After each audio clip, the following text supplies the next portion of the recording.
Good morning, everybody. Welcome. Go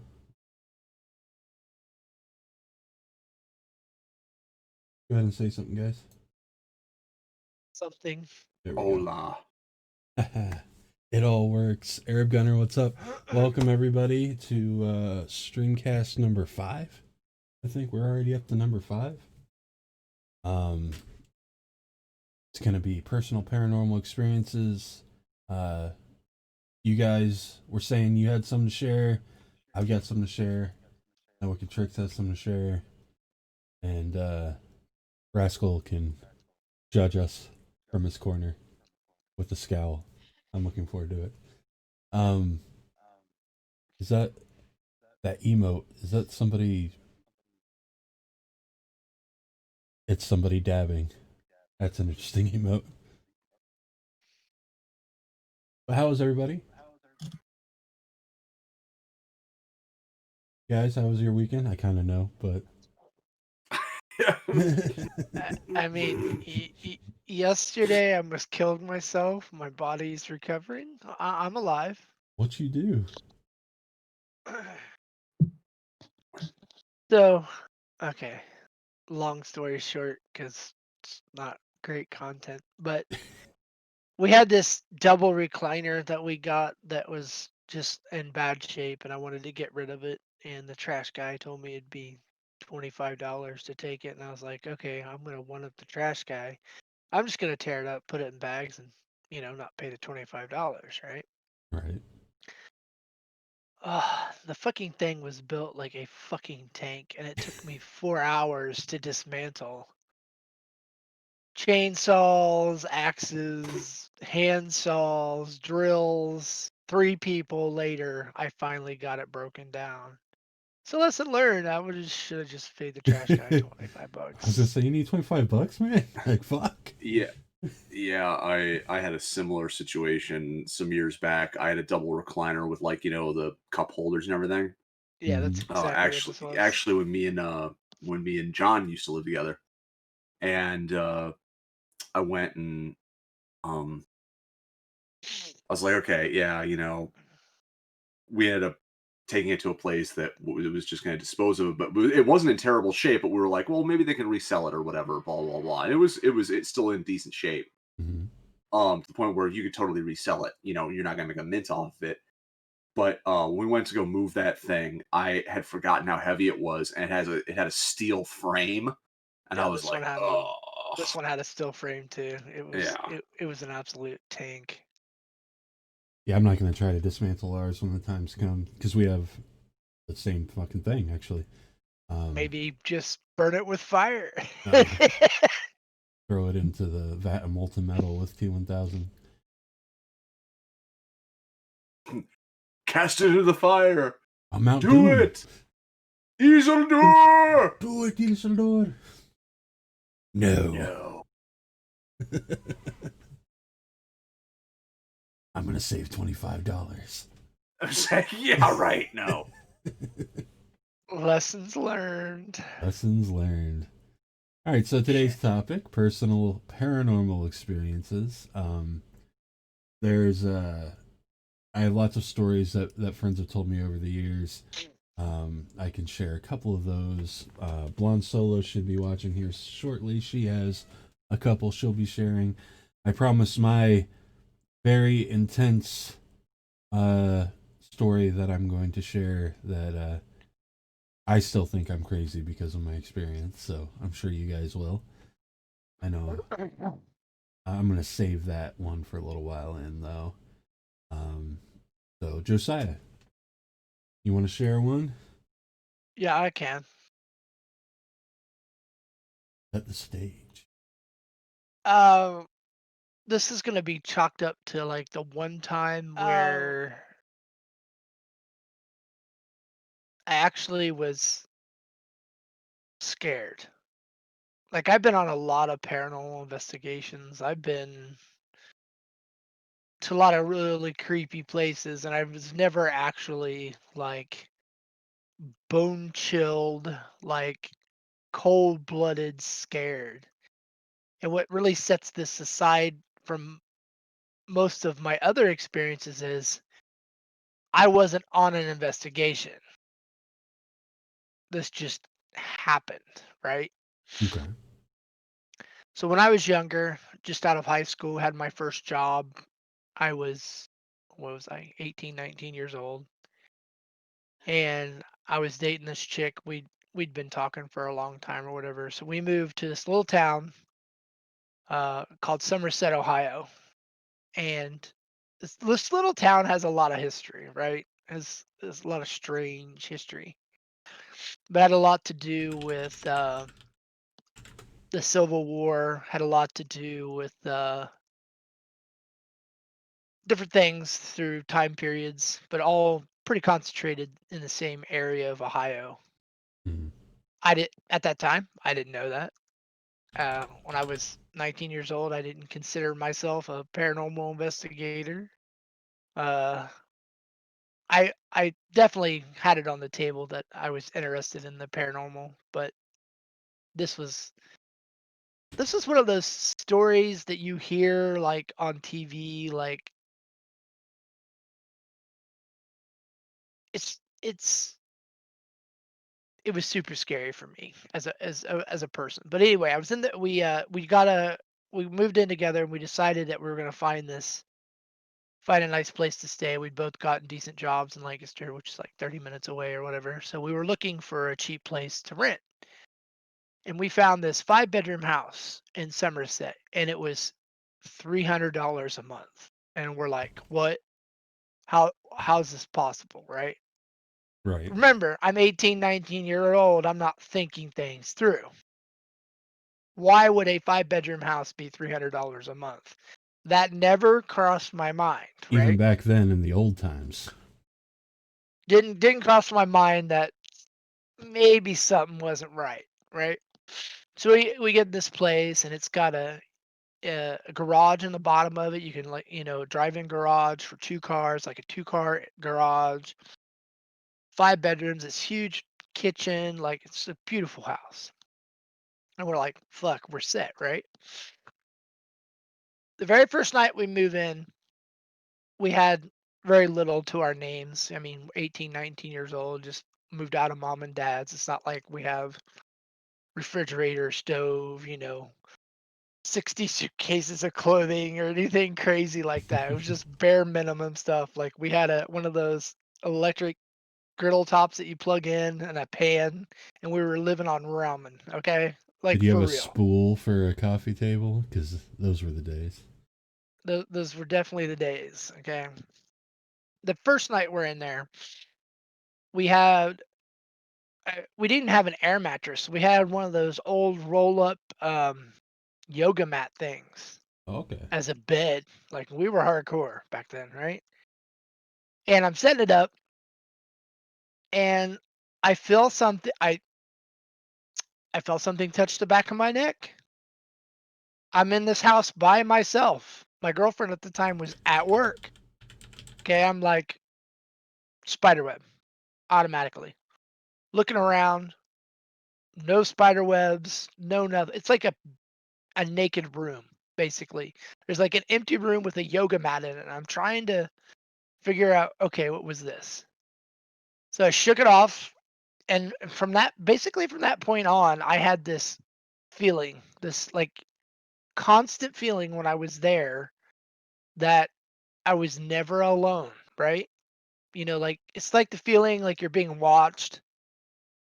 And I got the mattress set up and I went downstairs and I cooked me up some of that gourmet ramen. And I was sitting in the living room on the floor eating my ramen. And this was 97, I think. Yeah, 19. I didn't have a cell phone. I couldn't sit there and play on my cell phone for hours. I was reading uh a book. It was on like how to tie fishing knots. And I heard something move in the kitchen. And I'm like, okay. So I got up and I was like, well, we must have mice or something because it was a country house, right? Right. And Well, just to give pretext, Somerset is just this little dinky ass town in Ohio. We were outside of the city, It's a and it was little pretty rural, village. real rural. And at this point in time, this is the second time that night that something weird had happened, and I started to, I don't know, I would say my spider sense was going off, and I was like, okay, I don't want to be alone in this house anymore. So I hopped in the car and I went into town to the gas station to get some, Mountain some potato chips, maybe a Hershey's bar or something. Right.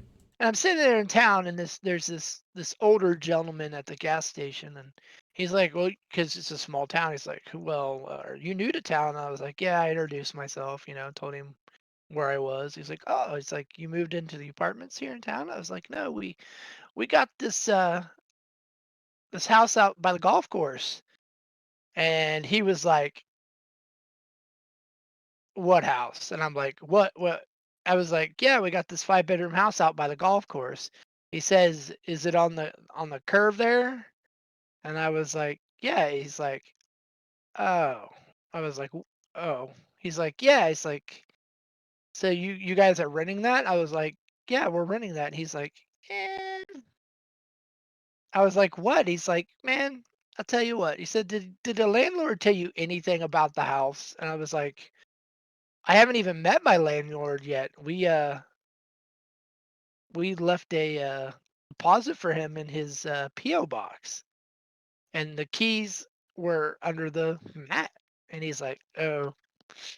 He's like, well, I don't want to freak you out or anything, but uh, that house, there was like a double murder suicide in that house.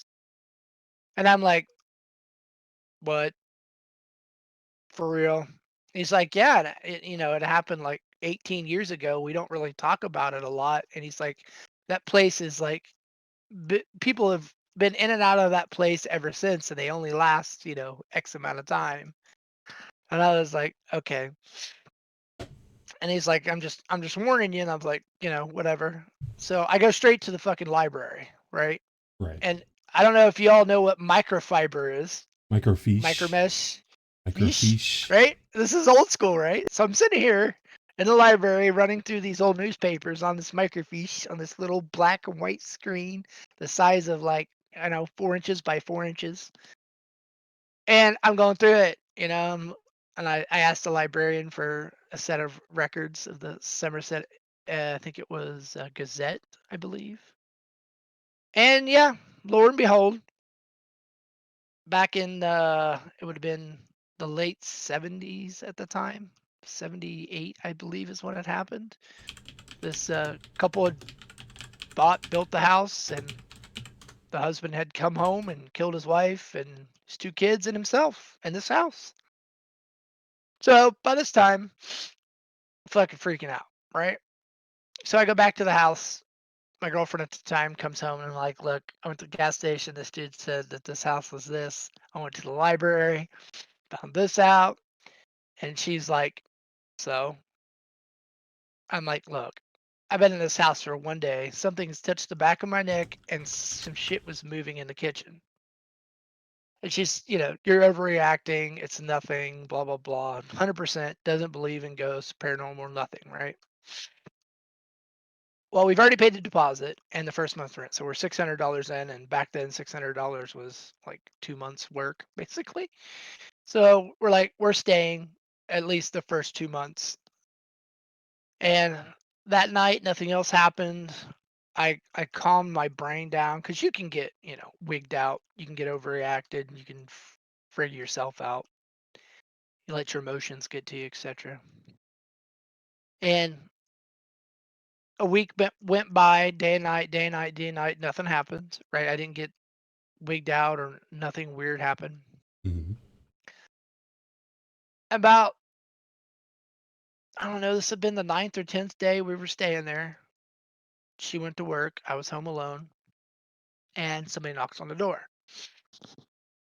And I go answer the door, and there's this dude at the door, and he's looking pretty rough. Looked like he'd been in a wreck. and there's a really sharp curve right past this house.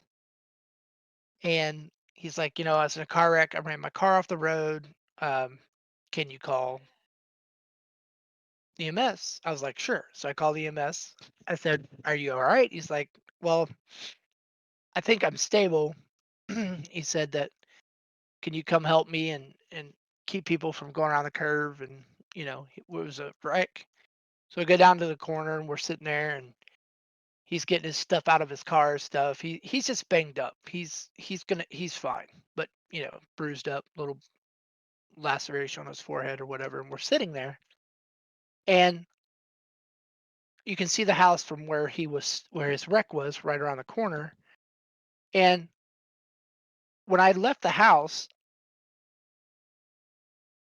it was the middle of the day. There was no lights on. And we're sitting here in front of this house and the porch light starts blinking.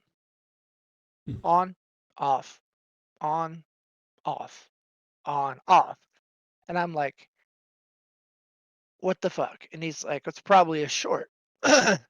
So the EMS shows up and then the sheriff shows up. Sheriff asked me if I want to, you know, uh, make a statement or whatever. And I told him, I didn't see anything. He just came to the door and asked for help. And I'm going back up to the house. I get my way back up to the house, get in the house. The light's not flashing at this time. It's stopped.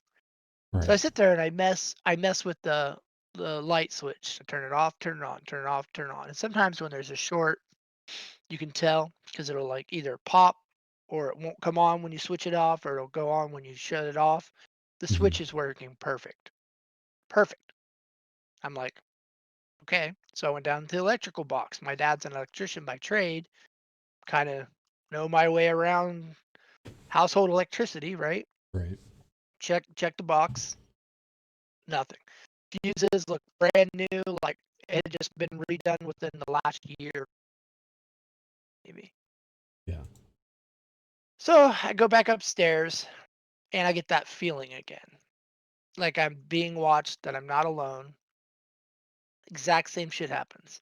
I hear something move in the kitchen. I go in the kitchen.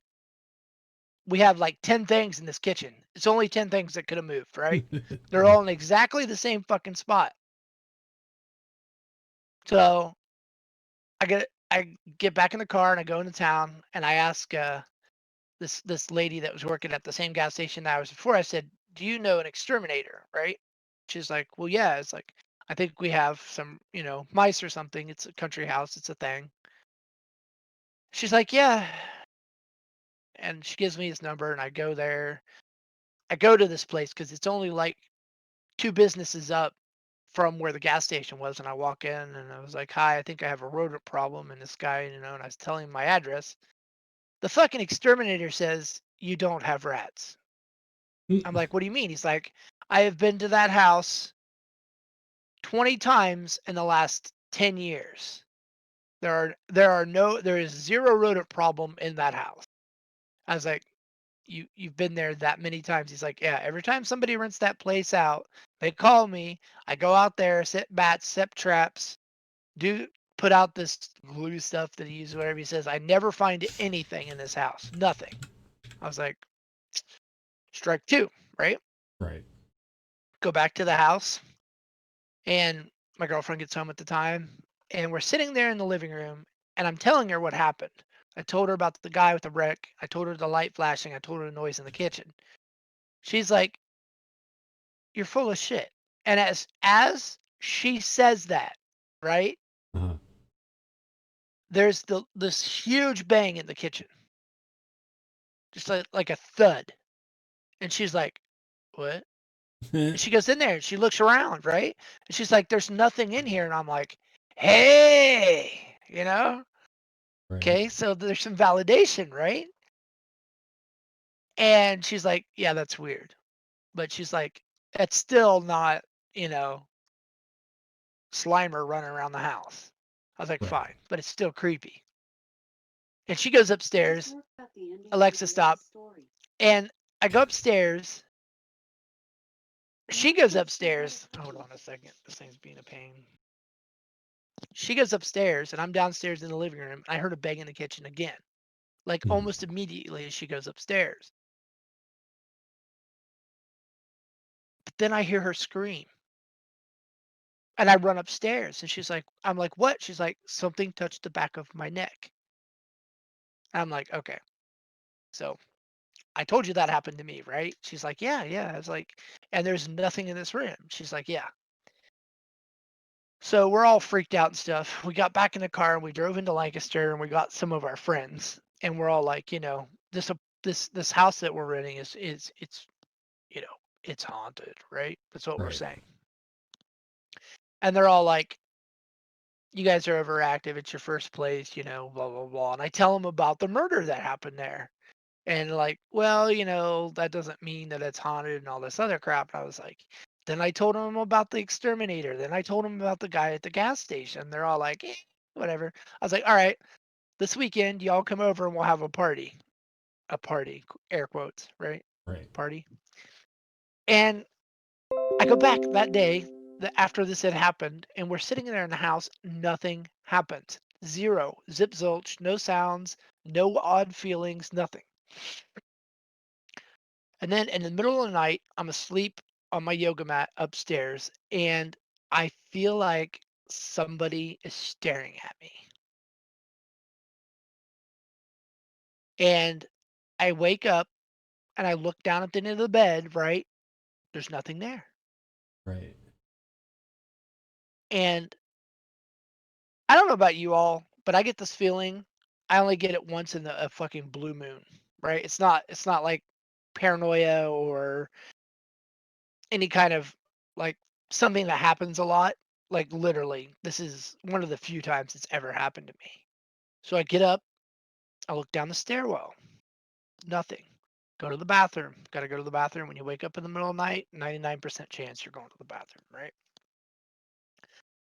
So I go to the bathroom, finish, do the deed, and I'm sitting in the bathroom. The bathroom is 2 rooms over from the kitchen. And again, this huge thud in the kitchen. Exact same sound before. And I'm sitting there thinking to myself, it's the exact same sound. So then my logical part of my brain's like, I just used the bathroom, right? Maybe there's a loose pipe. Like a fitting came off. So when you flush the toilet, the pipe will jerk. And if it's underneath the floor, it could hit the floorboard. It could sound like a thud. Sure. So 4 a.m. in the morning, I decide I should go in the basement. So I go downstairs, and there's this fairly unfinished basement. Got a cement floor that's about as finished as it was, right? It wasn't like a dirt floor basement. There was no drywall or anything. It was just a traditional basement. And I'm sitting there, and I'm in the basement with one light on, and I'm following the pipe from the bathroom underneath the kitchen sink. Then it runs out to where, like, where the water main would be on the outside of the house. And I start walking to the corner of this basement, and it felt like something punched me in the stomach. Now, it wasn't like somebody physically hit me, but you know how the feeling you get when you get punched in the stomach? Yeah. It was like that feeling without somebody actually hitting you.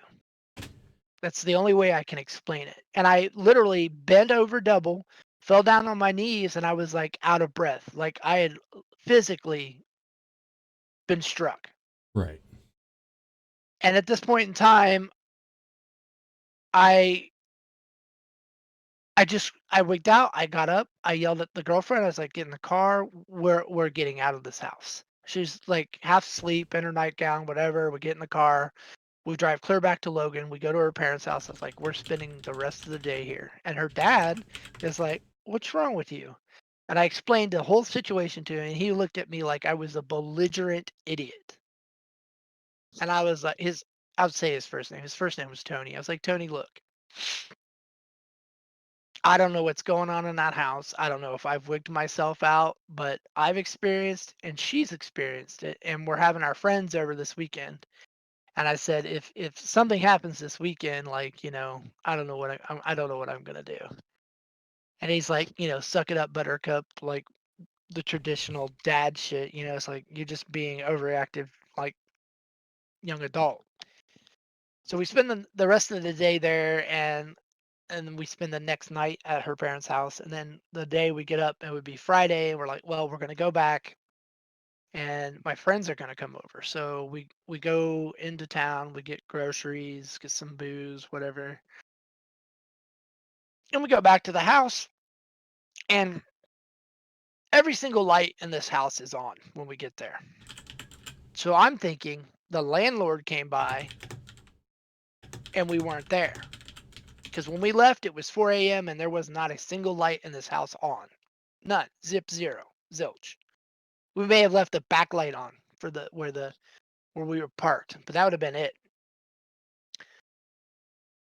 So I went all through the house. I went through every room, every door. I went downstairs in the basement, and there was nobody in this house, but every single light that had a light bulb in it was on. I'm just so I assumed at that point in time that it was the landlord.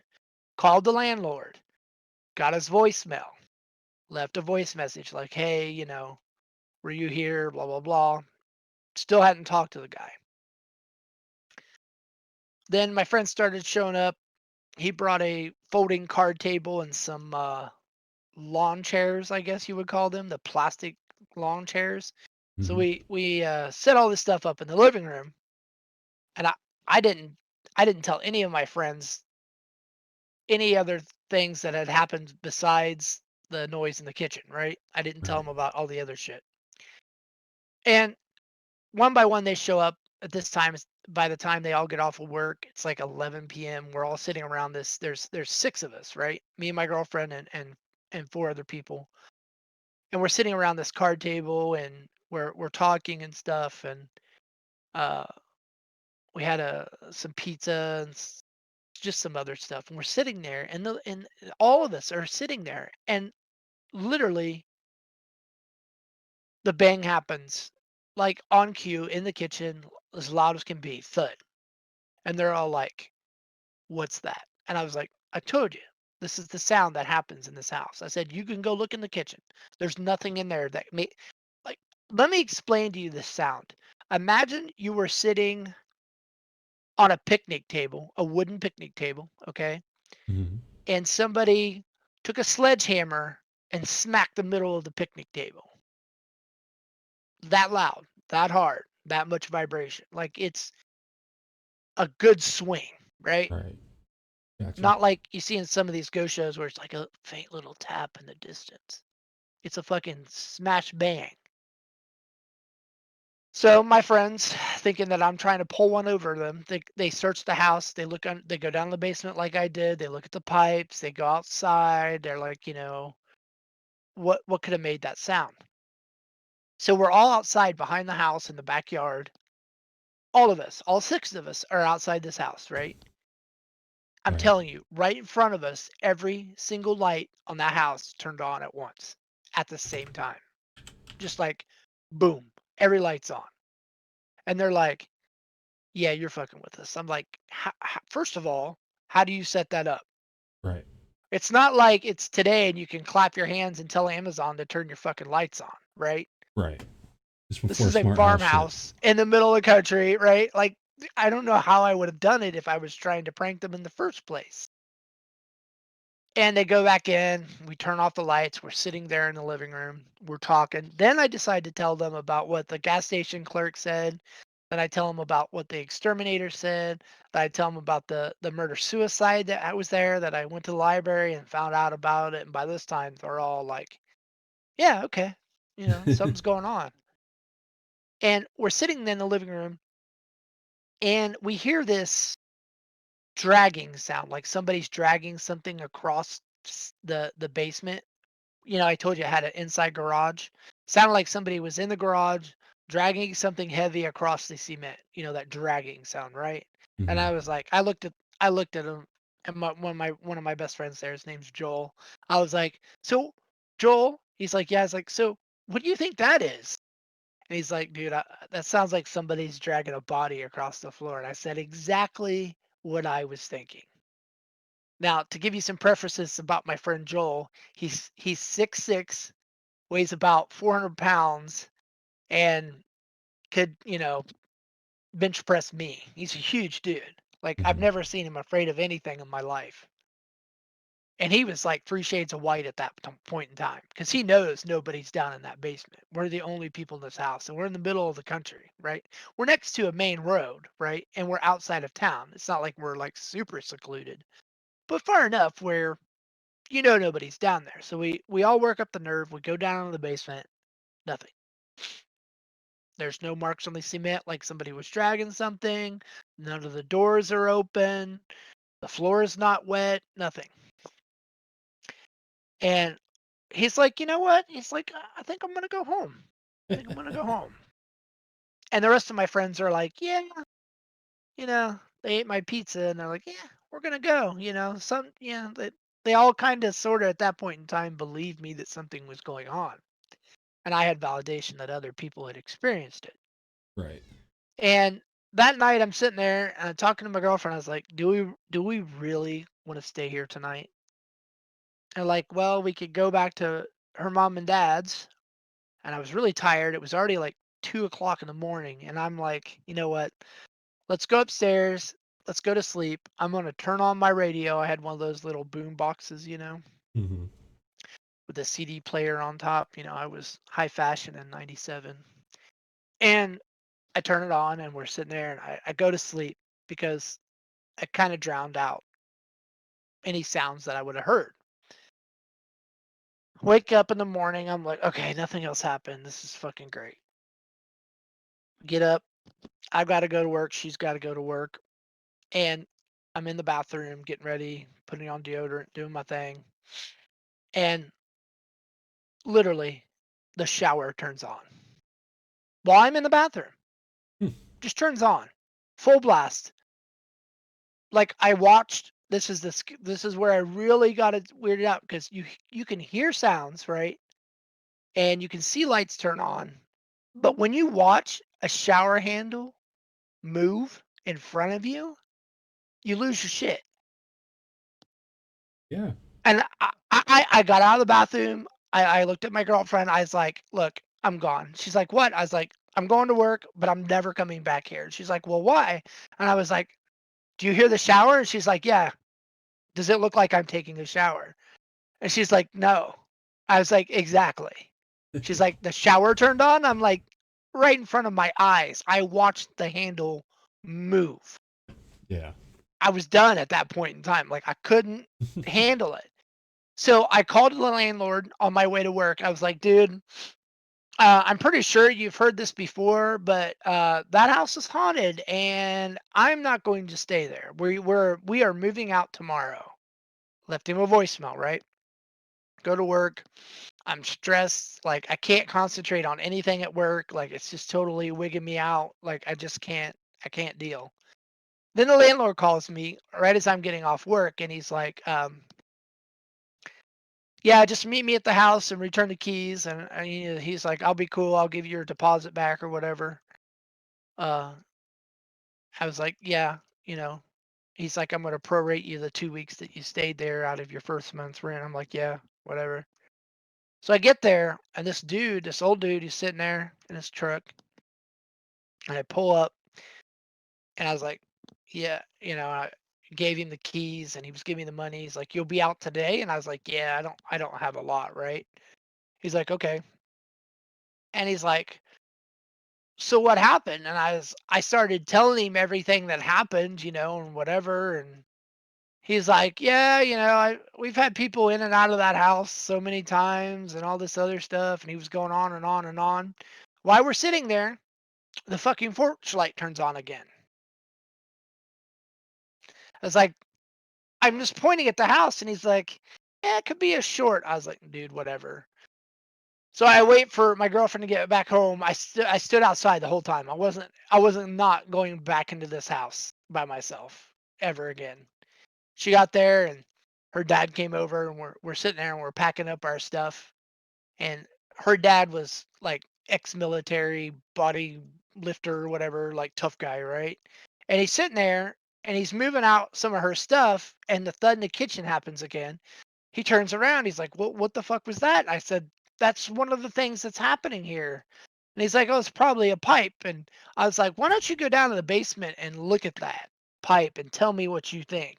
Knowing what had happened to me. Mm-hmm. Yep. He came back up from the basement and he said, "Let's go." I never asked him what happened to him, but we got our shit and we got out, and I never went back to that house again. I mean, that was the first time I'd ever experienced that kind of, like, I want to say it was targeted response to anything. Like, but when I saw that shower handle move, dude, that was it for me. I was done. Now, I never saw a ghost. I never heard voices or anything like that. But I mean, I was in the bathroom getting ready to go to work, and that shower just that was it. That was it for me. That was my first moving out of my parents' house into my own place experience, and that's how it happened. Nice. Now, the the faucet, the shower turning on, I have seen pressure backing up in pipes enough to switch a valve. Um, but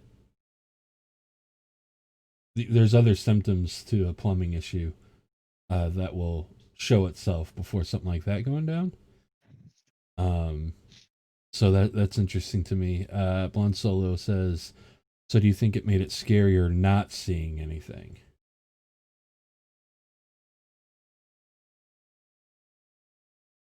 It was my first experience with like actual like what I would consider poltergeist behavior.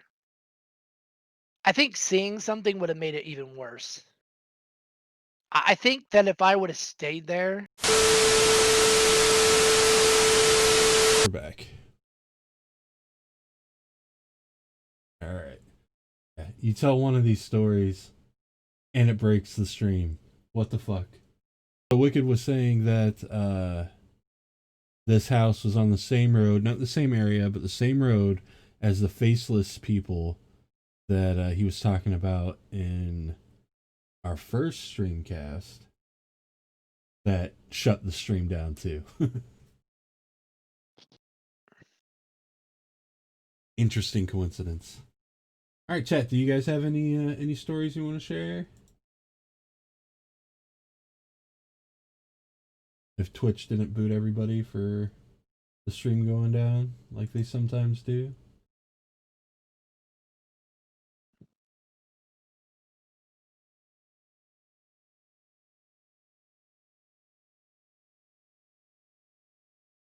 While that's getting sorted, I'll stay. I'll tell one of my stories, a very short one.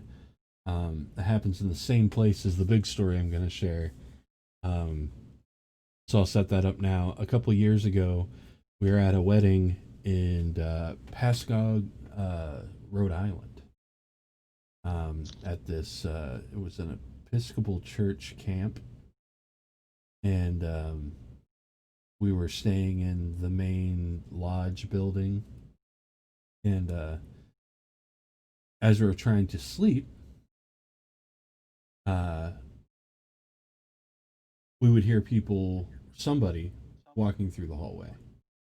The hallway in this part of the lodge was just a long hallway, and it had doors, almost like a hotel, on each side, and there was a bathroom nearly right in front of our door, so we didn't think it was a big deal, um, because we figured there's still maybe a couple people up, although we were going to bed late. Um, but it kept happening.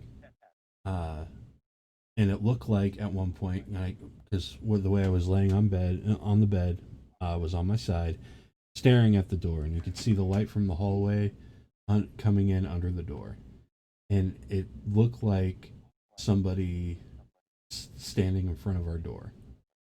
So I got up to go look. Nobody down either side of the hall. So I peek in the bathroom. Nobody in the bathroom. Come back in, lay down. Immediately hear somebody in the hall again. Go look. What do I see? Nothing. All night it felt like there was somebody right outside that door, walking, pacing back and forth. Maybe. Now you guys know I'm big on vibes. Um, I didn't I didn't get a powerful vibe at first, which is why I just went up and looked to see if somebody was like seeing if we were still up or something, what have you. But as it went on, I just got that presence that something was there. Kind of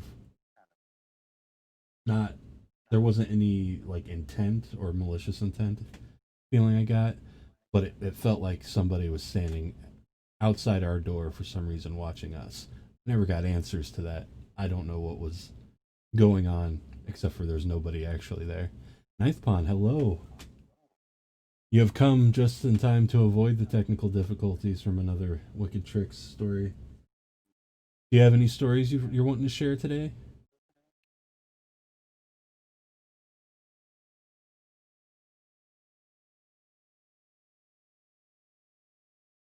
But going back to your story, Wicked, the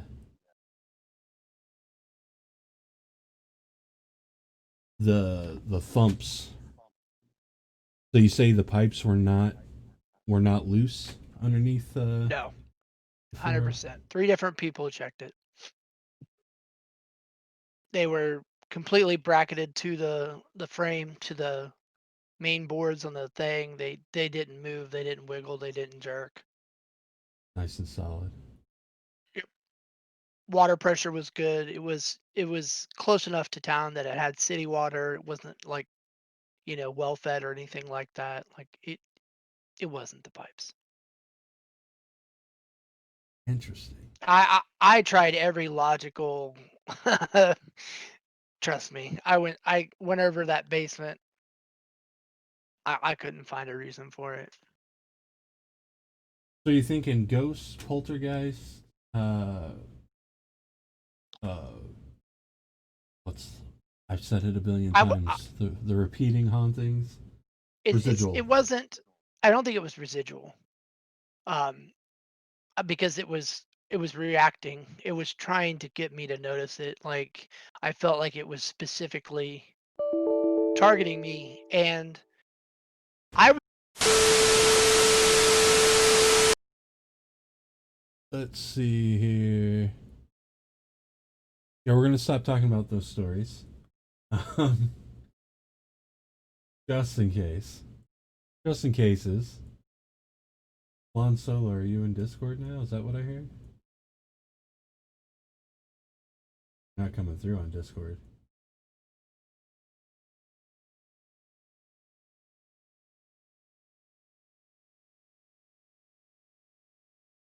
But when she gets sorted out, I know she's got a story. Yeah, Ninth Bond, we're back for now anyway. Fucking, this is gonna be fun to edit together later.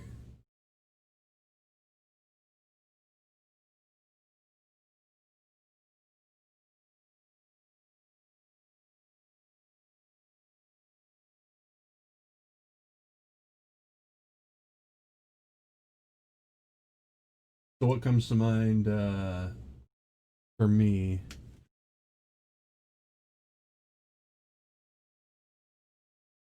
with what I heard as I was telling my story from Pasco was if it was a haunting, I'm gonna guess it was likely residual. Um, there wasn't any other interaction besides just me hearing, seeing the shadows, and the fact that there's no one there when I open the door. So to me, that screams residual. If it was anything, it could very well have been somebody either fucking around or whatever. They were just quick to get into another room because, of course, I wasn't checking the other people's bedrooms. I only checked the bathroom. But if it was paranormal, I'm gonna say residual for that one. Which I wouldn't be surprised. It was a church camp. It's old. There's a lot of energy that can build up in such a place, and I could see it imprinting uh, moments in time that overlays. So um, that's what makes sense to me. What do you guys think?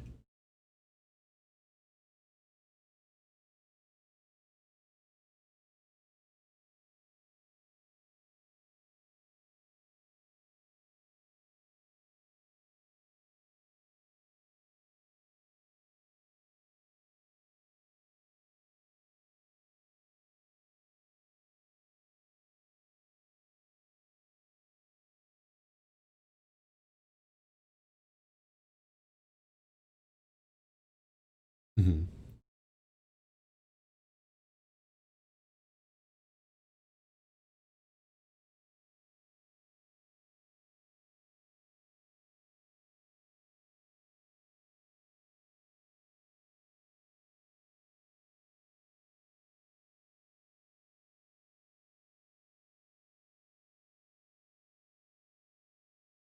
So you think the storms were like giving energy to the space, which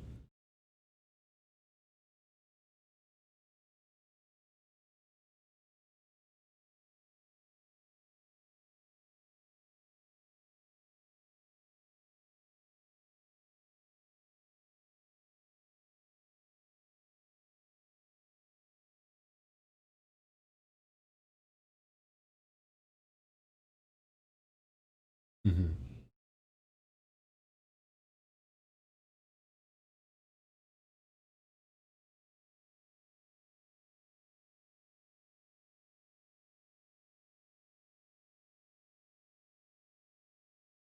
With the thunderstorms is the amount of electricity in the air might be enough juice to get that memory or that thing to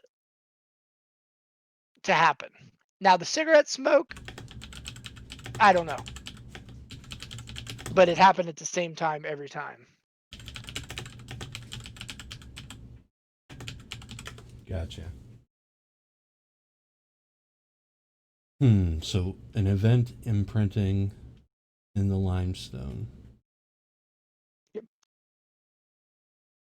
I've heard that theory before. It's definitely compelling. And what adds to it is when I was putting a garden in behind that house, like you could only go down a foot and a half and it was solid bedrock. So there was Hmm. only like a foot and a half of topsoil, like for reals.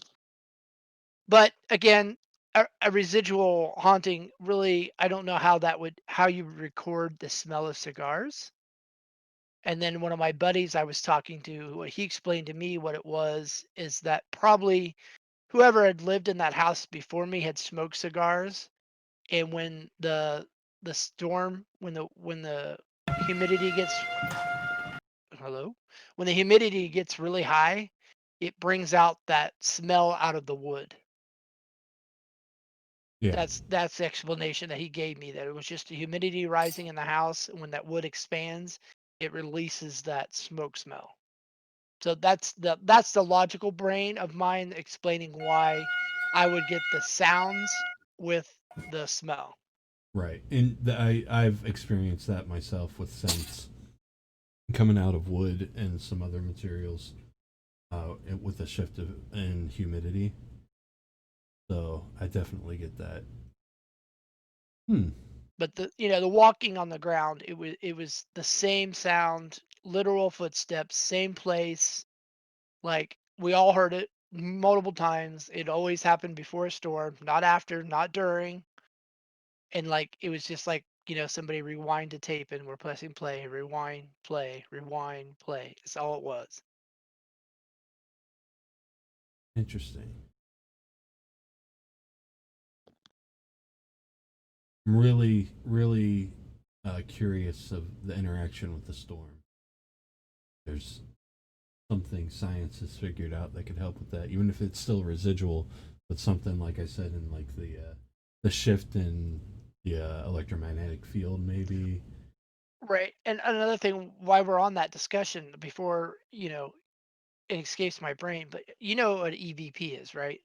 the electronic Electric voice voice front on one. phenomenon. And most of the time when it's recorded, we don't hear it. It's recorded on the device, right? Right. And that, to me, that was always weird. Like, why is that happening? And then I was watching a video on YouTube when I was making my SLS camera, and the same group of people who made the video are also paranormal investigators. And the guy was explaining why he thinks, this is just his opinion, right?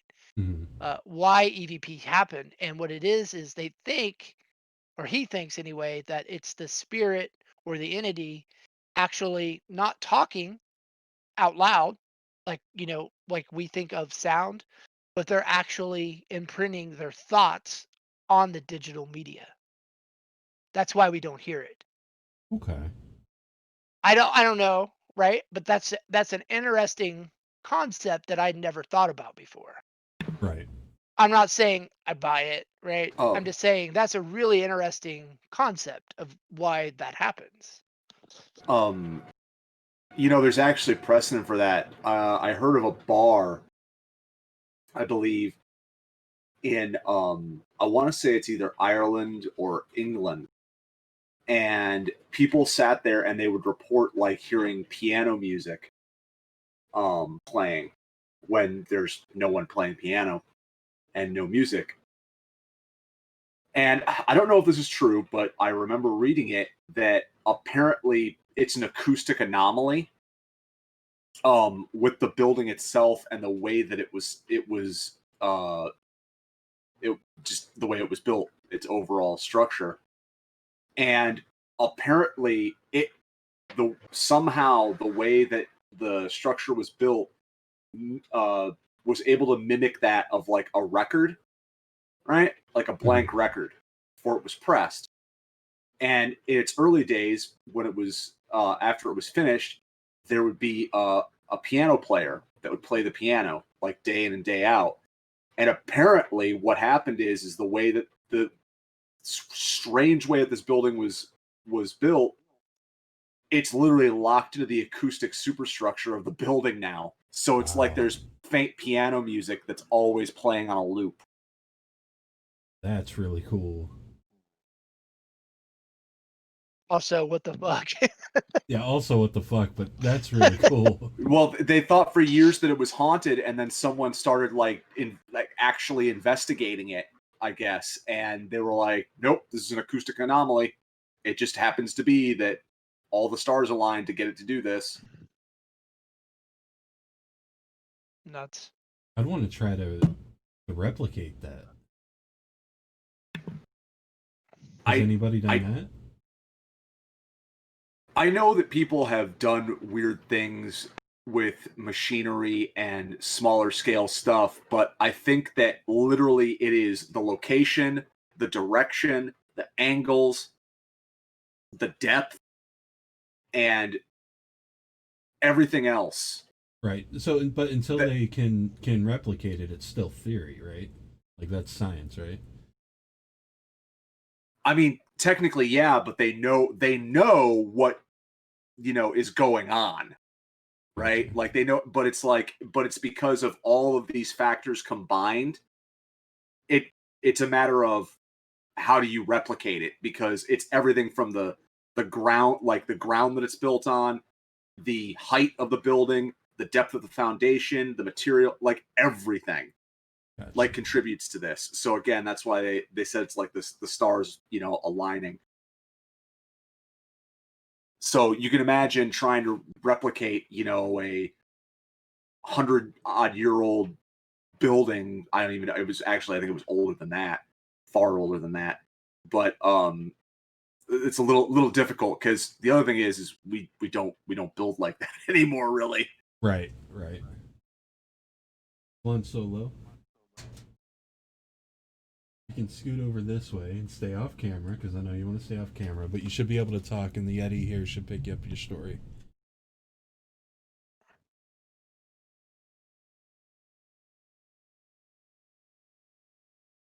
You need to talk loudly. You got a story from Blonde Solo. Her microphone wasn't working right, so to prevent her from having to type it out, she'll be joining me, well, kind of in the studio.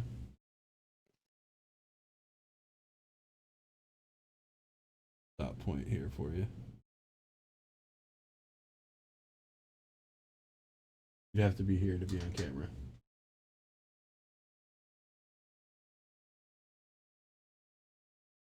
Say something. Okay, can you hear me? How about now? Better? You guys can hear? Yep, I can hear. Okay, cool. So my story is pretty similar. I mean, not quite as intense as Josiah's story in a house, but mine was also in a house that we grew up.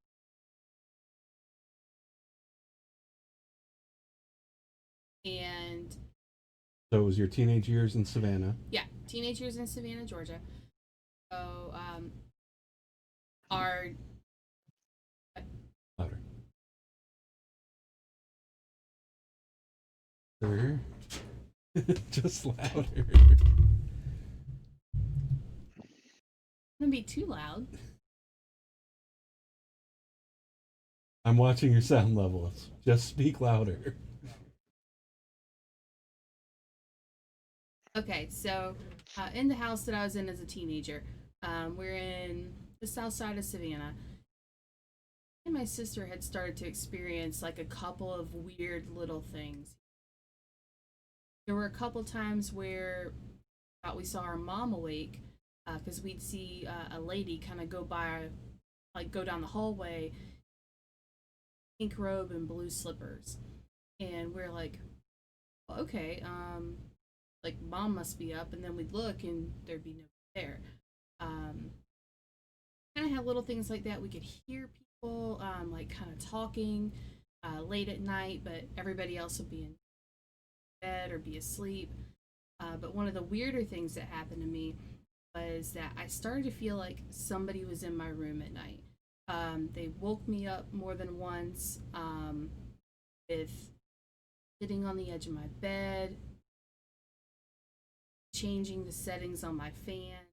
It was a little strange, and and I thought maybe my sister was messing with me or somebody else was messing with me, but I kept my room locked. My room door would be locked, and we had these ceiling fans in every room. It's the South; it's hot, so we normally always had central air or at least fans going everywhere. So the higher the fan setting went to like 1 to 4. So if it was on 1, it went really fast, like shaking the whole fan. And if it was on like 3, or it was like really slow, lazy turn. 3 was like the perfect setting for me. Um, and one night I woke up and I was really cold, and like, well, what? I go to pull my blankets up on me. I don't have my blankets. And I look up and my fan is shaking. Like it looks like it's going to come off, like, because the fan setting has been, and it's going super fast. And I figure, okay, well, maybe I kicked my blankets off or something like that. And I go to look for my blankets, and they're in the corner of the room, nice and folded and in a stack. And somebody's somebody's messing with me. It's gotta be my sister. It's gotta be something. She's gotta be messing with me. So I, a little freaked out. I get up out of bed, go turn my fan down to where I don't feel like it's gonna come off the ceiling. Go and like creep around the house. Everybody else is dead asleep. Nobody else is done. Just me, whatever else. You know, it was definitely like a kind of a creepy experience to have as a teenager. So I go back to bed, get my blankets and everything, try and go back to sleep. I'm probably in bed for about an hour, and I feel move like somebody's sitting, and I am like scared to the point where I don't want to open my eyes, but I do want to open my eyes. I want to make sure that like it's mom or something like that checking up on me. But I kind of like crack my eyes open. Else in this room, and in the dark, I can see the shadow of something, and it looks humanoid. I mean, like it's like a human shape. Um, but then like it leans close to me, and leans away, and I feel it off the bed, like the pressure on the corner of the bed, like on, and then it's gone. And I had experiences like that in the house for probably the rest of the time that I lived there. Nuts. I would have lost my mind. You would have lost your mind? Yeah. I would have, no. I would have burned it with fire. So that's definitely not a residual haunt. No. Holy shit. What do you think, Rascal? Sorry, I didn't catch all of that because I've been having to run back and forth and batten down the hatches here, so to speak. Because we just had a pretty violent thunderstorm just pass through.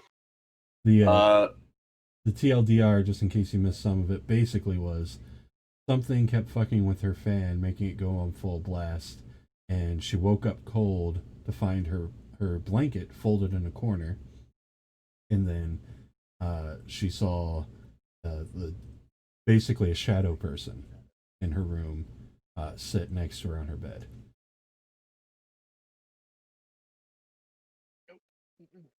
Was that right, Blonde Solo? TLDR?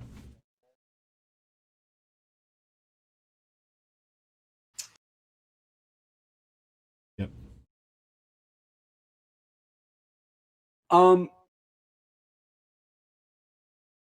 don't know. I gotta take everything at face value, right? Like, I could say that it was overreaction. She forgot about the blanket. You know, waking up in hysterics. The fan. I have a fan that does that. Myself, it's a voltage issue. Uh,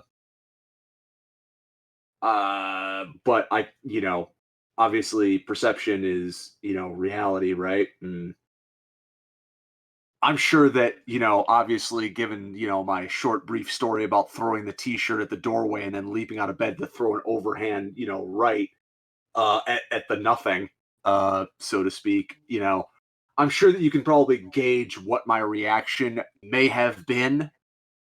Um, and I don't know if a ghost is or a specter, so to speak, is susceptible to a roundhouse shin kick to the face, but I'm willing to try.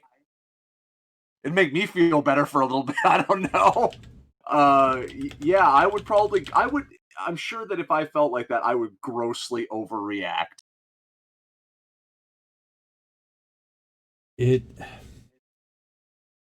I don't think I would have remained as calm as Blonde Solo did if I were to experience this particular No, thing. something sitting on the end of my bed leaning towards me. I would have lost my mind. I would have been screaming, running out of the house, like totally. Jay says that she could see Rascal doing that to Ghost as well, and I totally can. Big one roundhouse kick. Yeah, there's a there's like kind of a terminology that there's an acronym for it for every decision that you make, and it's called the OODA loop. And we have a joke that what it really stands for is observe, orientate, decide, or it's observe, overreact, destroy, apologize. But it really stands for observe, orientate, decide, act. Right, that's the basic decision making process. Right, and I would have gone with that it would just be full blown overreaction. Yeah, I'm not having that.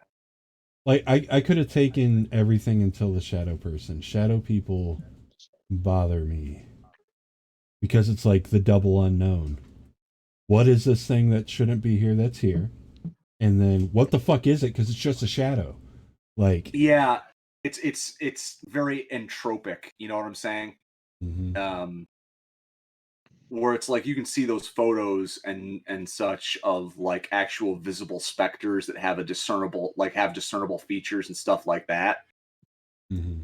And then it's like, and whether or not they're legitimate, whether or not it wasn't some weird camera angle, some light reflecting off of Venus or what have you, is a whole other debate to have. But like, there are like too many incidences of the shadow people, Right. right, for me to just discount that. You know what I'm saying? Absolutely. Um, and so like I get it because like I have I've had limited experience with because I nope out of those situations really fast. Right. I don't want to sit there and dabble, dabble with that. Mm-hmm. I mean, it's like, hey, Like what was poking that? a bear. Yeah, what was that? What was that noise from down in the creepy old 200-year-old basement? I don't know, not my business. Roll credits. We're done. I don't go, you know, I don't go investigating nothing. Oh, that's great.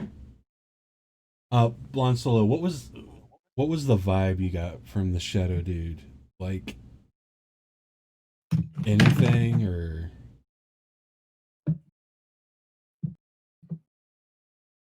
and while she answers that, I know in Ohio this was a thing. I don't know about the rest of the Midwest or anywhere else, but y'all remember, and it was usually out in the country when people really got into having like these silhouette people in their yards.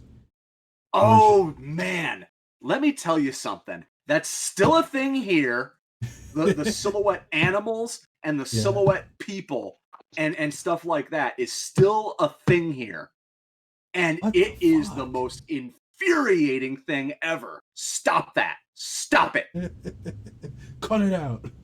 Why? What is the purpose, right? Like, I don't know. It's kind of like that, and I don't want to spoil it because I know you're doing the watch party, but there's that certain amount of symbolism that they start seeing everywhere. yeah, It's faces on a tree, wink wink, right. right? That is Synchronicities.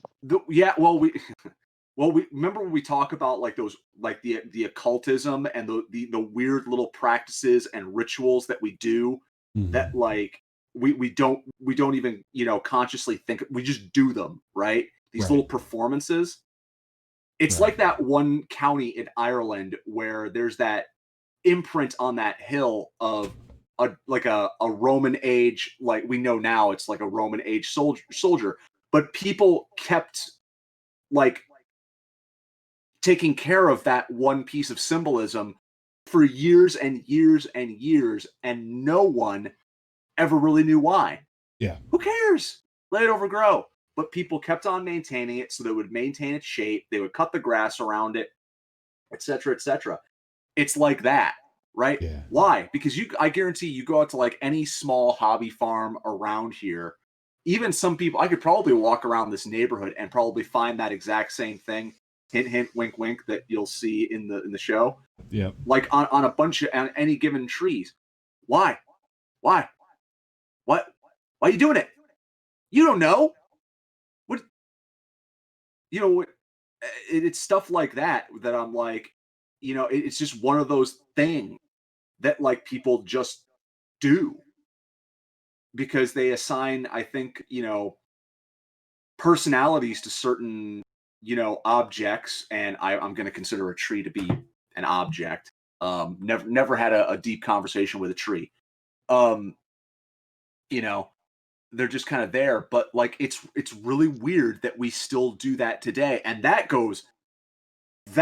is something that goes back thousands of years Mm-hmm. that people are still doing today. It's interesting that the conversation took this turn. It'll become apparent when I do my my story here in a minute. But Blonde Solo said that the vibe she felt was not a bad vibe. It felt like it was just interested, like maybe observing her kind of vibe, but not anything malicious. Oh, that makes it so much better. Right. It makes it different, though. It does make it different. I Not suppose bad. it I makes mean, it, if it's you not know, evil or malevolent, it does change the scenario a little bit, but it doesn't make it any less creepy, right? Right. sure. But I've also seen what happens when scientists take an interest in lab rats. True. Well, True. And yeah. we had this talk about, and I'm not saying that it was that, but like we've talked about, like,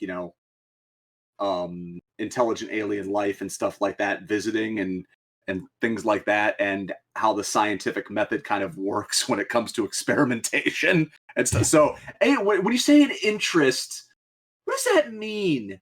You know, Yeah. I always gotta kind of be like, I don't like that. Yeah, I can understand that reaction. Yeah, still, I could regardless almost, of vibes, shadow people freak me out. yeah, yep, no, and stop putting, if you are one of those people or you know someone that is one of those people that puts the silhouette. The other thing is that, I'm sorry, I'm on a soapbox here for a second. People that put like the faux animals in their front yard, like deer and stuff like that, you know what I'm saying, like the statues, the life-size statue of deer. Have you seen that? Oh yeah. Okay, Times.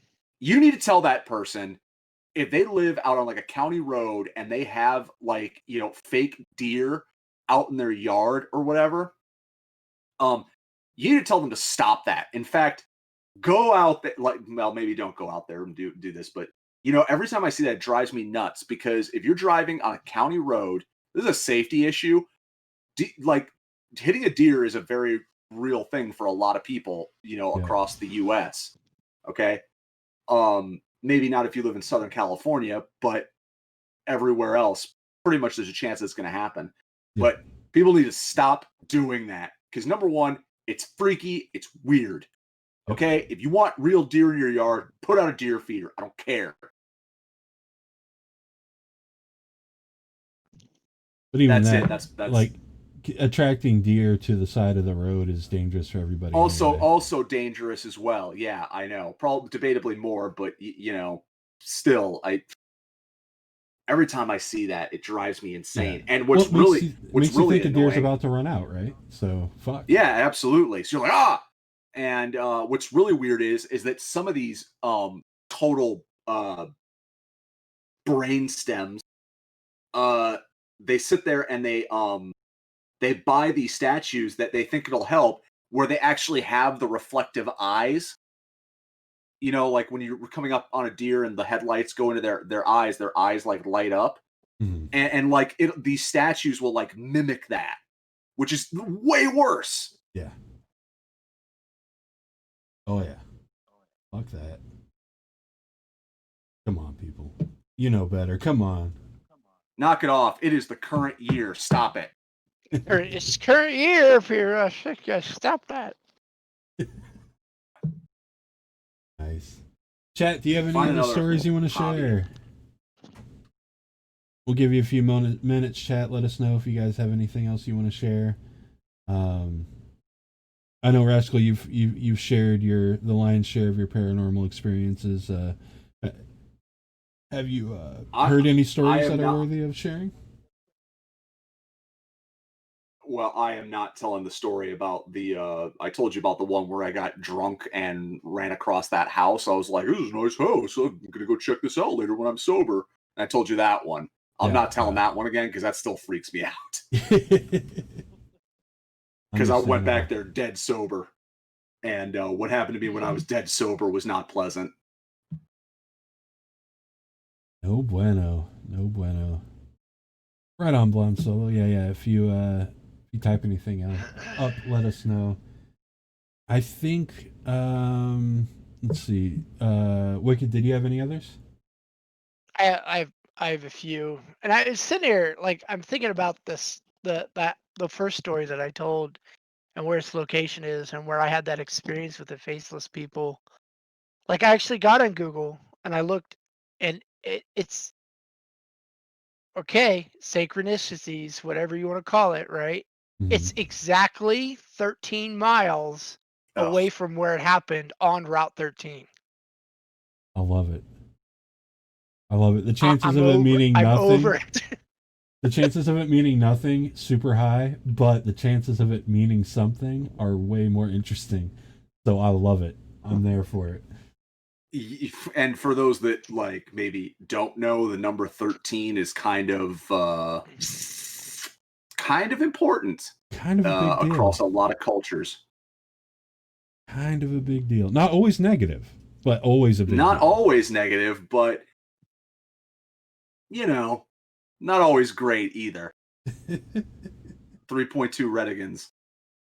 And well, we can hit us with one more before I get into mine, and we'll see if chat has anything by that time too.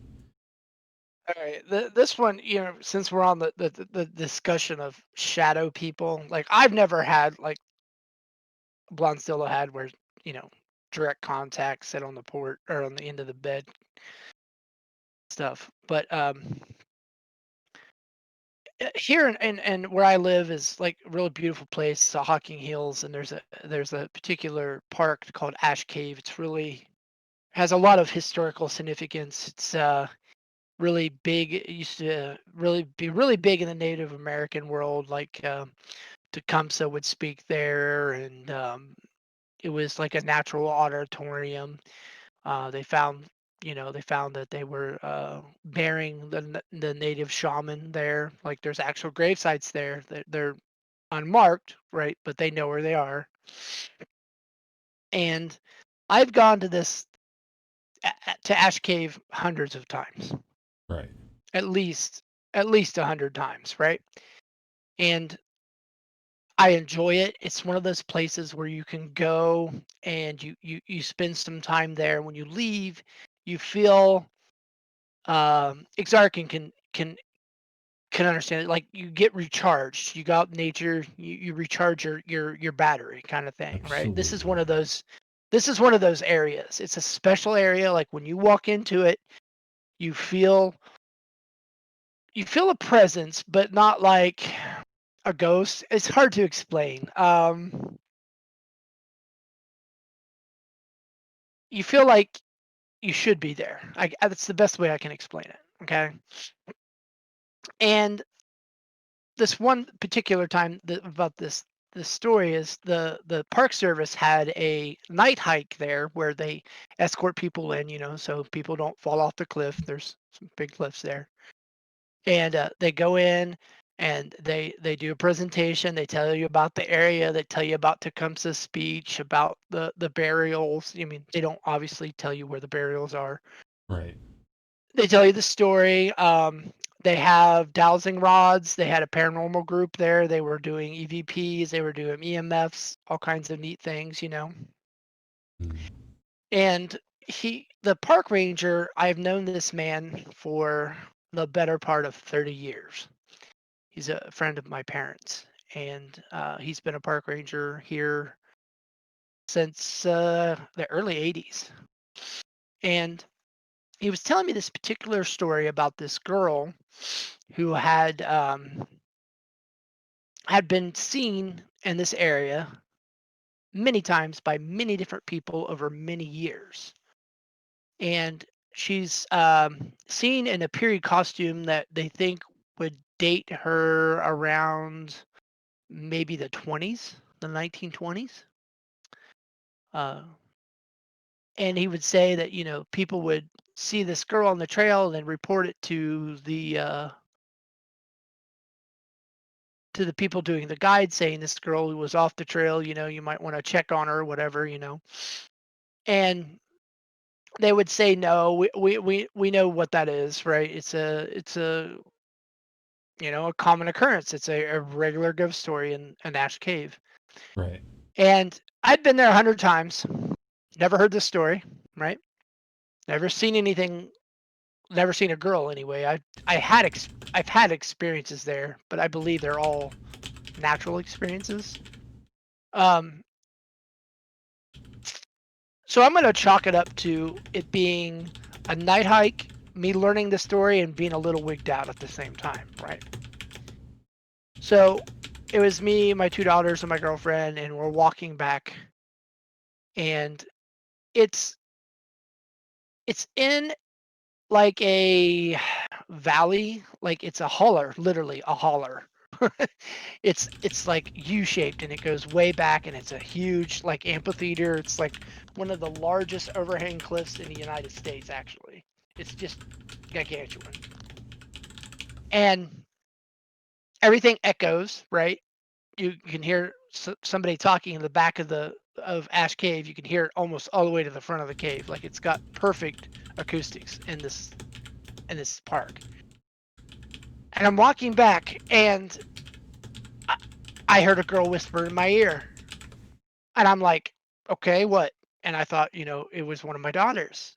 Well, they were way behind me with my girlfriend talking to the park ranger. I was literally walking by myself at this point.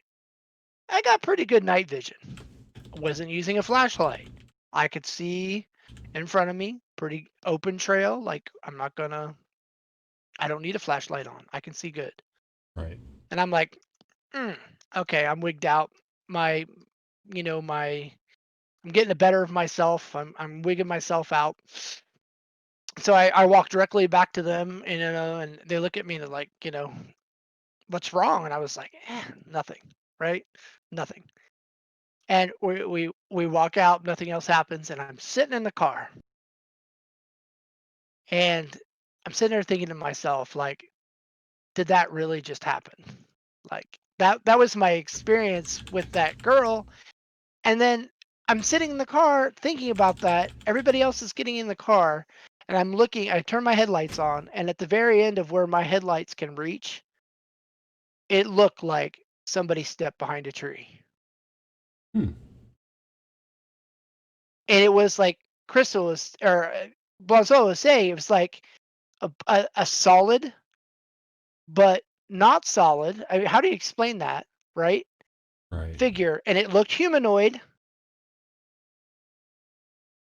like, and I couldn't explain it. That's the time that I'm hoping that I was just me wigging myself out. Gotcha. But I definitely think I saw it. Yeah, very defined but not solid. Yeah, it's crazy. It's not like my headlights shone through it, right? Mm. So I can't say it was ethereal, right? Right. Light definitely reflected off of it. So what was that? Was that me hearing that story and hearing that voice, getting wigged out, being, at night kind of thing going on? But I can also say that's not the norm for me. I've been there so many times at night and never had an experience like that. So, was it a one-off? I don't know. Very compelling. Huh. And you know what the kicker was? That when I heard the girl's voice, like it was somebody saying to me, um, basically like, I want to say that she said, "Don't look," or "Don't something." I couldn't really figure out what it was that it said, but it was "don't," and then another word, and I couldn't really figure it out. So I just assumed like "don't look" or "don't turn" or something along those lines. Honestly, I don't know. Hmm. I don't know. So I don't think I've said on stream what I'm going to be talking about before. I might have I've told you guys, but I don't remember. So did I tell you guys about what I saw outside of the barn in that church camp in Pasco, Rhode Island? I've heard the story. I don't know if you told Rascal. I don't know if I have either.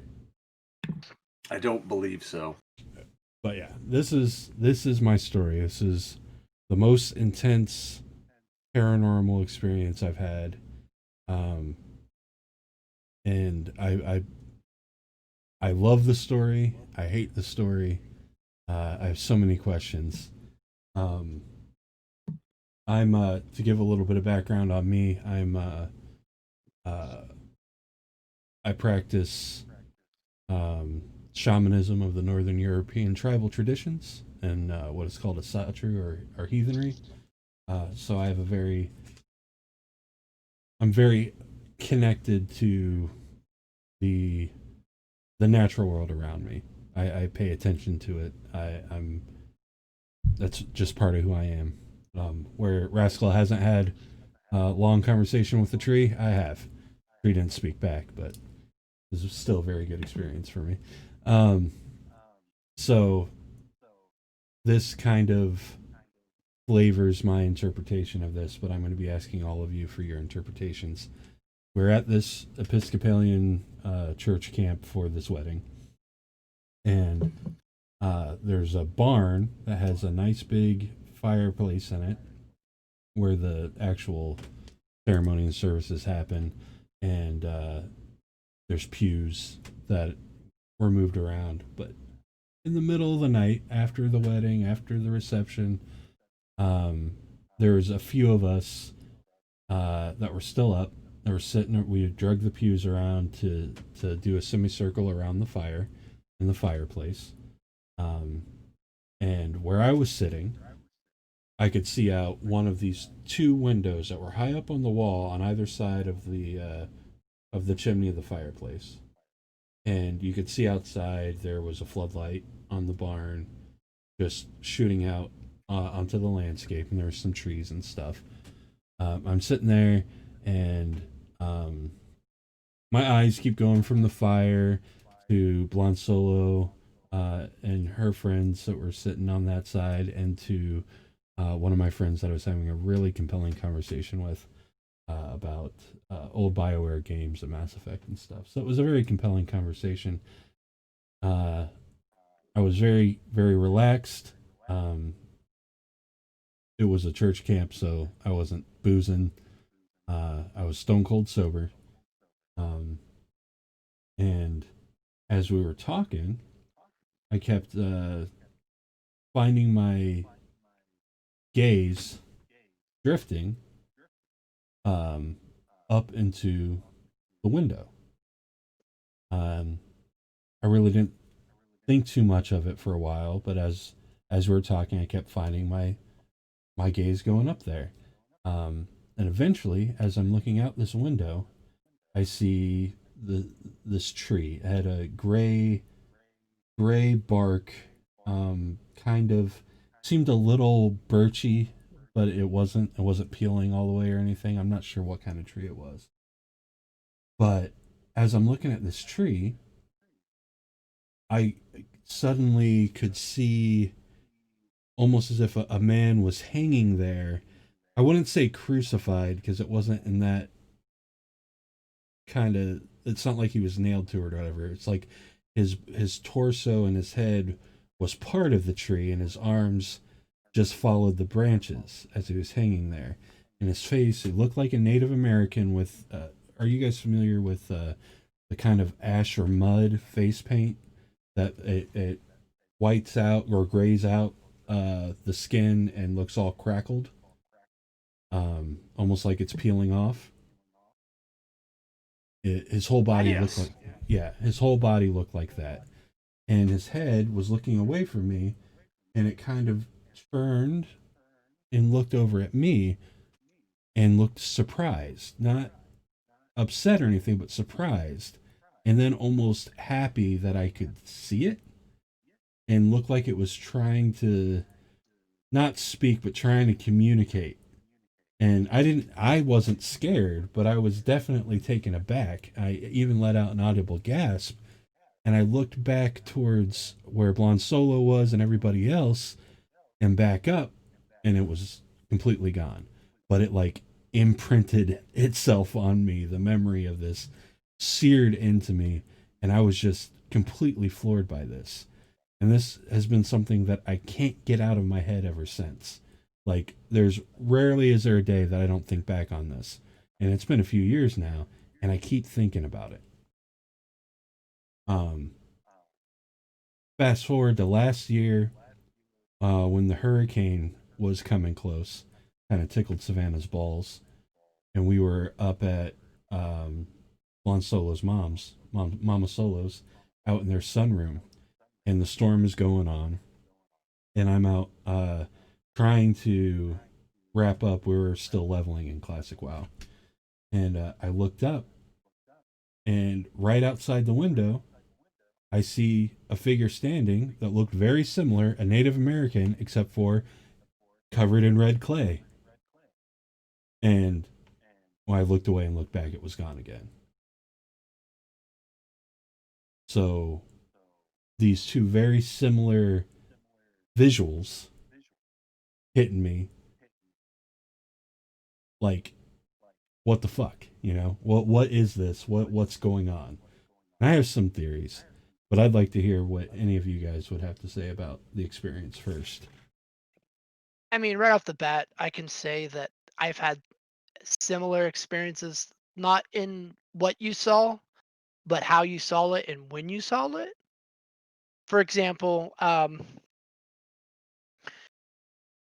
I've always noticed throughout my entire life, and looking back, like in retrospect, that when I have, and I haven't talked about this on stream, but I periodically have premonitions, and they're absurd. And what I mean by absurdity is when I have this premonition, it's about the most mundane, what appeared to me anyway, the most mundane, unimportant thing ever. Like why would I have a premonition about this? And here's an example. A couple years ago, I had this super hyper realistic dream that this lady dropped a sack of flour.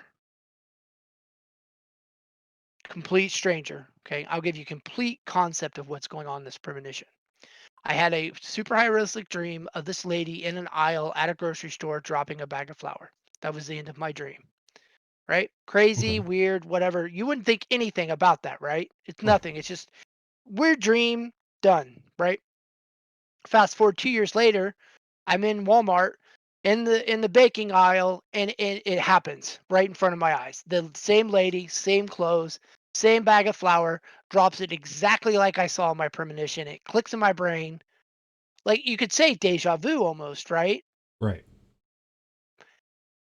That's weird. If that's the only time it's happened, but it happens to me all the fucking time. And it's never like lotto numbers or preventing somebody's death or, like foreseeing the terrible storm or zombies or anything like that. It's always these little minute things that I see. Like, I'm sure in the greater picture of things beyond my understanding, it has relevance. But Right. to me, and the time that it's happening, and when I experience it, I can't figure it out. Hmm. And with your experience with seeing that native, it's kind of like a stretch. You're like, well, that's not seeing a, Native American spirit, whatever. But what it is every time before I have one of these premonitions, I see some sort of fowl. A lot of times it's a raven.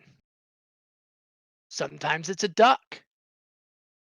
Sometimes it's a hummingbird. But whenever I all of a sudden notice a bird, like that very night, I'll have a micro premonition.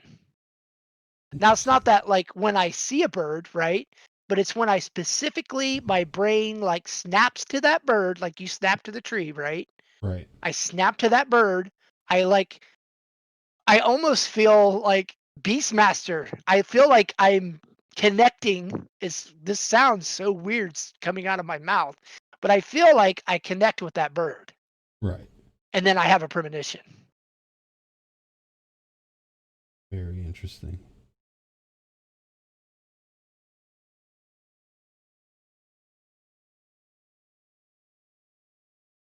A lot of a lot going on with birds and in the realms of the occult and shamanism and what have you. Birds can mean a lot of things. Birds are a lot of things. Uh, Odin Odin has two ravens, Hugin and Munin, that are very important to him, to paradigm and his purview. Um, and that's just one thing. Yeah, but what's Ravens. that got to do with me seeing some chick drop a bag of flour? I mean, maybe you just That, can't that control it that's yet. what I'm trying. That's what I'm trying to dig into. Like I'm trying to figure that out. Maybe maybe you don't quite know how to utilize it. You know what I mean? It's just firing off randomly. Yeah, yeah, maybe. I don't know, Exarch, I think that maybe you were just having a Jim Morrison moment, you know? I mean, could be, could be. Yeah. Yeah, you got your Indian spirit guide. So what I Um, go ahead, go ahead. you know, yeah, there's a lot of that stuff, you know, and what does it have to do with a shit, you know? And well, what does it have to do with someone, you know, dropping a bag of flour? Well, there are actually like ways, you know, that's your psyche or whatever, like, you know, letting you know something, etc. And you know, you can do dream analysis, and there's actually ways of going about doing this. You know, so if you do the research on it and what certain symbolisms, certain symbols and importance and stuff like that in a dream, so to speak, what they actually, you know, mean.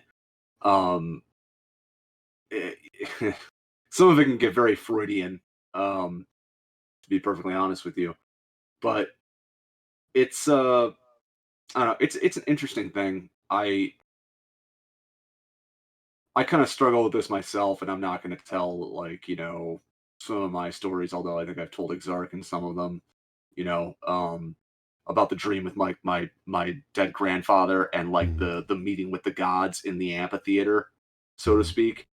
That was, you know, that was wow. Um, and I guess not an amphitheater, but like an actual theater, like an old theater, like perhaps like maybe like, you know, something you'd find on Broadway or, you know, like the Pantages or something like that. Right. So, you know, that was even more strange and odd. And there have been other, there was another time too where I had kind of a meeting with like a presence and stuff like that and thought like for weeks later that I was completely out of my mind.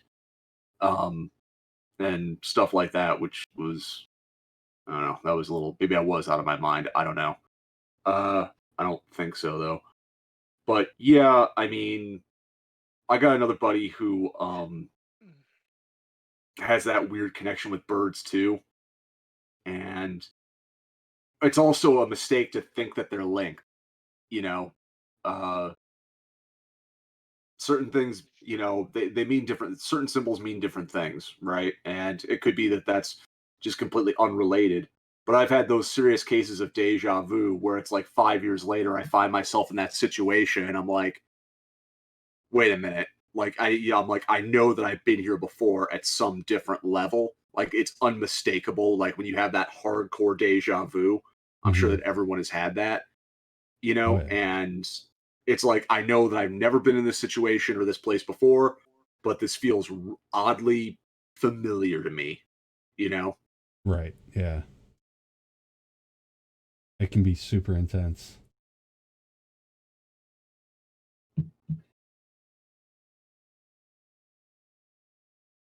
Yeah. For me with this dual experience, I guess. What I think it might be, especially with the first one, was the basically Landvetter, the land whites. I think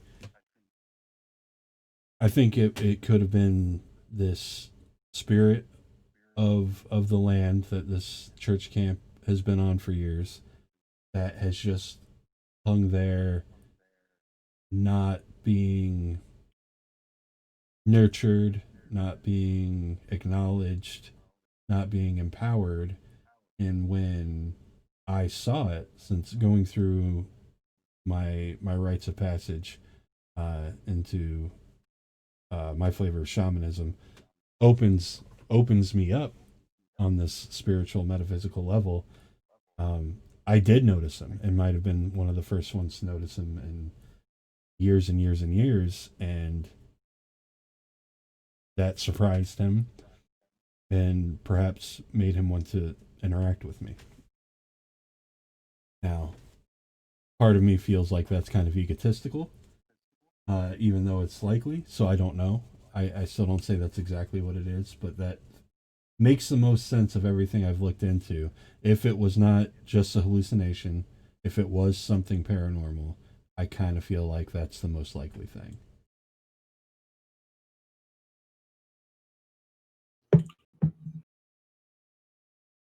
Well, who's to say? Interesting. Yeah. I like I said about the birds, the fowl, the ravens, whatever.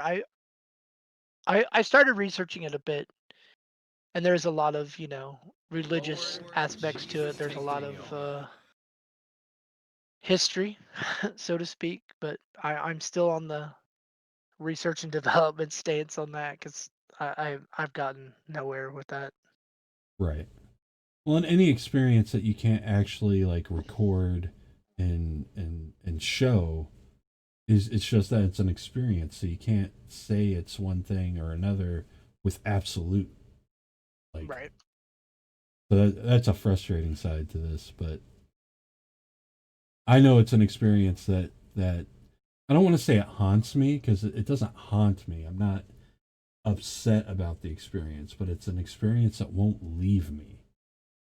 Something like I said, I think about damn near every day and contemplate and kind of read into, like, research a little more and more. Um, so it's had a this massive impact on me, and it's, I mean, it has done great things and making me feel like I'm on the right spiritual path. But there's not a whole lot in concrete answers, but I think that's why we keep digging, right? Eventually, Yep. maybe we'll find truth. So, yeah. Hey, Machi, how you doing? How was your weekend? Yeah. I am always, again, very wary of gaining the attention of any outside force, whether that be physical, you know, spiritual, metaphysical, whatever you want to call it. But, you know, I like to try and kind of fly under the radar, because you look at history and some of the old accounts and things like that. Not every human interaction with a lot of these prospective entities that are out there end up good. Like how many like for instance, how many times did it work out just fine and dandy for anyone that had an encounter with Zeus? Right. You know what I'm saying? Yeah. Like it turned out okay at the best, and then but a lot of the time it broke bad, you know? Yeah. That's part of what shamanism is, at least in the northern tribal, your northern European tribal traditions, is we find what other shamans have done to find strategy and strength in dealing with the otherworldly so that everybody else doesn't have to, because it almost always ends poorly for somebody who's not prepared. And even if you are prepared, there's a danger to it. So the shaman takes on that danger, that responsibility, so that others don't.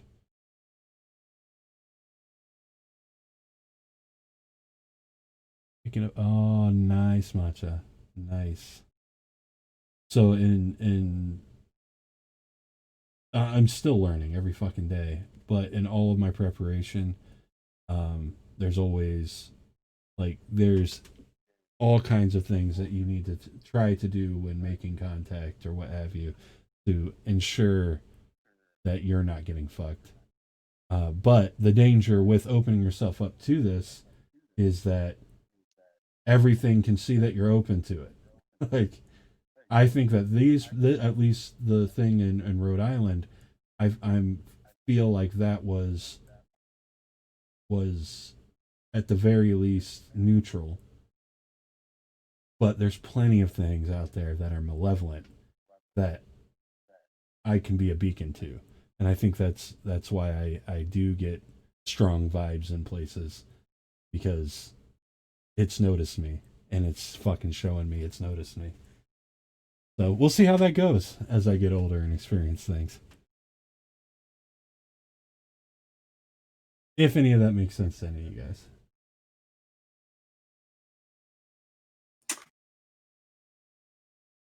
Sure. I mean, like I said, the guy crucified or coming out of the tree or put in the tree, that's there's a lot of cultures and stuff like that that, throughout the years that have always had that.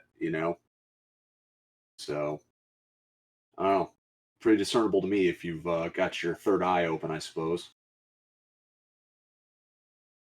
Man, there's so many layers to this kind of thing.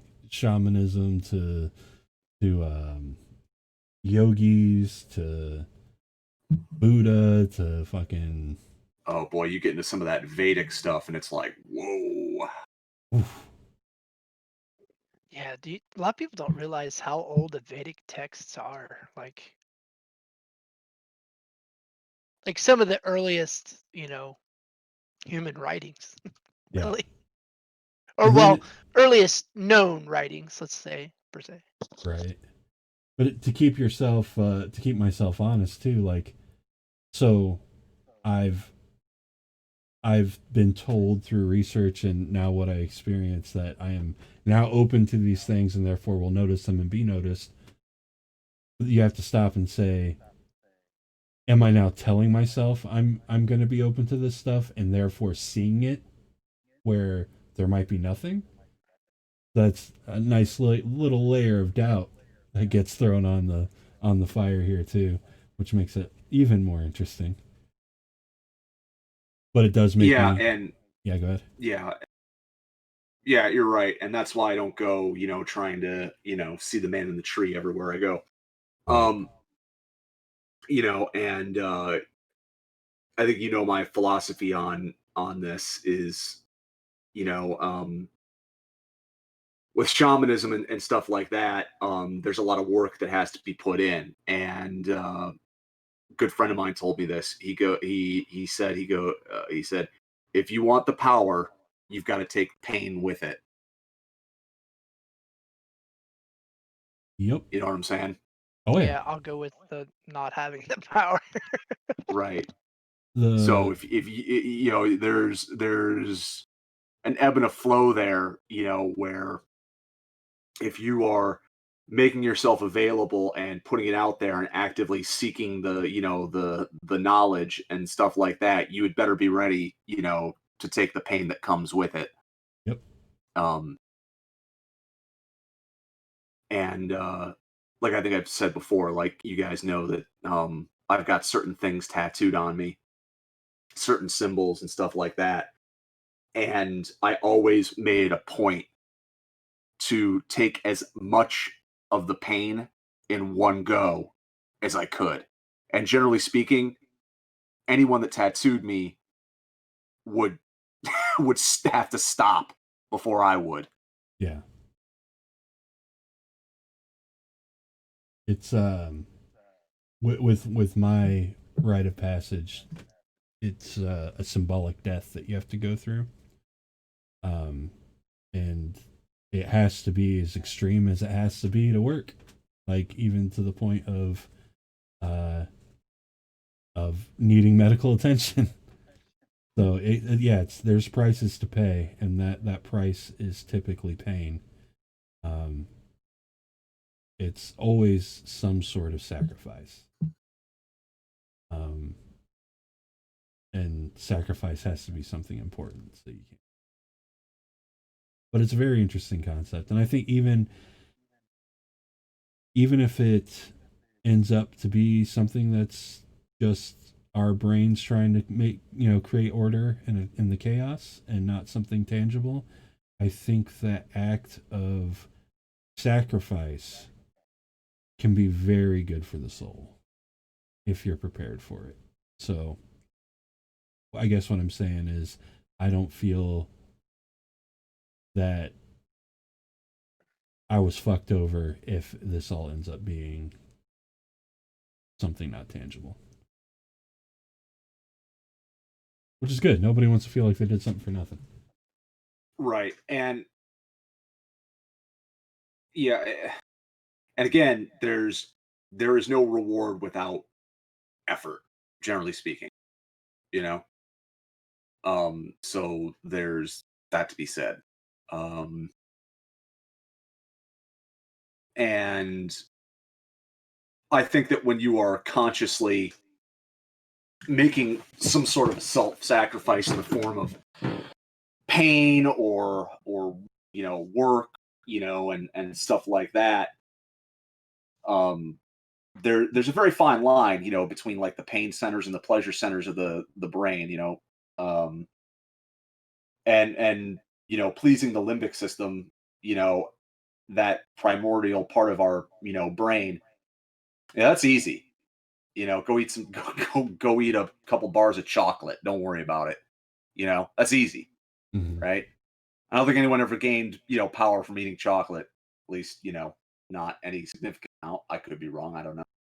I eat a lot of Um, chocolate. I'll let you know. okay, good.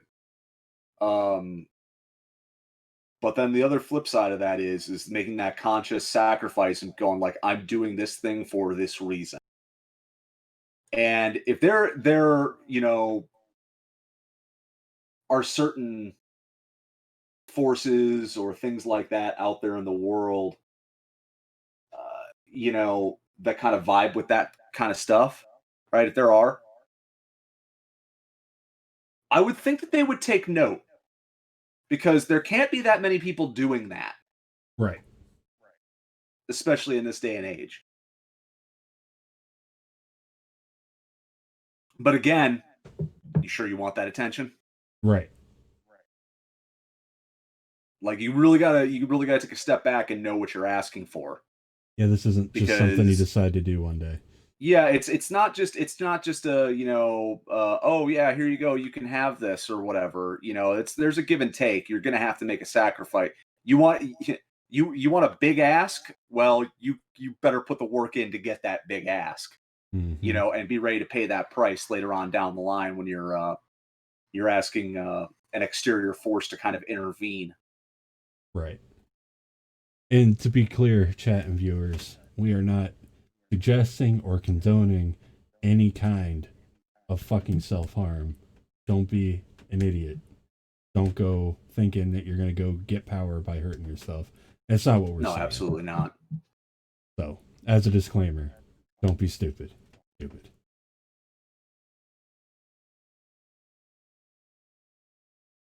Yeah, I keep on telling you, watch that movie Renegade, also known as Blueberry. Mm-hmm.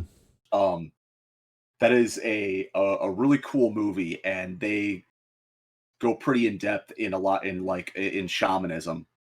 In that movie, um, definitely check that out. I think you like it, and that more sums up the whole, you know, uh, power from pain and stuff like that. And it's, yeah, check it out. It's interesting, very interesting, good movie, underrated, very Oh, much. yeah.